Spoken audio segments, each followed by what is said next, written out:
So if we continue business as usual, meaning if we let our greenhouse gas emissions continue rising each year, then the impacts that we're already seeing could worsen over time. I like to list 5 different categories. So droughts, floods, wildfires, heat waves, and storms. And there are several key properties of each of these types of extreme events. The frequency, that is how often they occur, the spatial extent, that's the area that they affect, the duration, how long they last, and the intensity, how strong they are.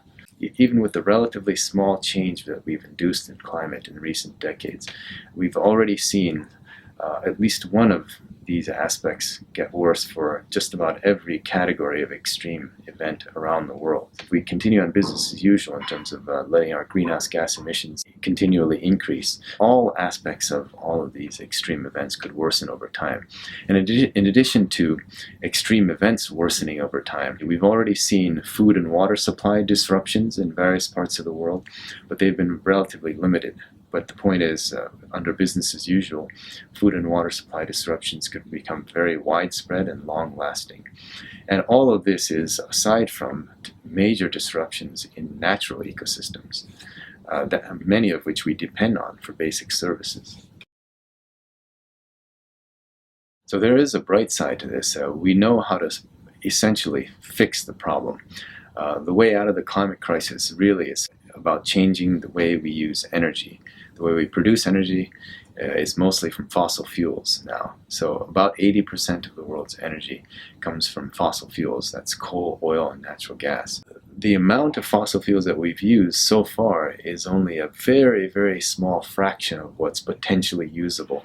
Various studies have shown that given the amount that we have used so far, we can only afford to burn a very small amount of what's remaining.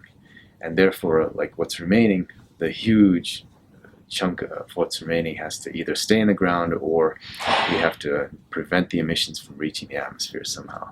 And the technologies to do the latter are fairly immature, so they're very unlikely to contribute to reducing greenhouse gas emissions in the near term. And the rest of the problem, a smaller but still important aspect of the problem, is the way we use land around the world. In terms of agriculture, like a lot of that involves deforestation. That's another major source of greenhouse gas emissions. If you look at the historical contribution to the atmospheric levels of greenhouse gases, fossil fuel use is about 80% of the accumulated change in greenhouse gases in the atmosphere, and the rest is from land use change, mostly deforestation.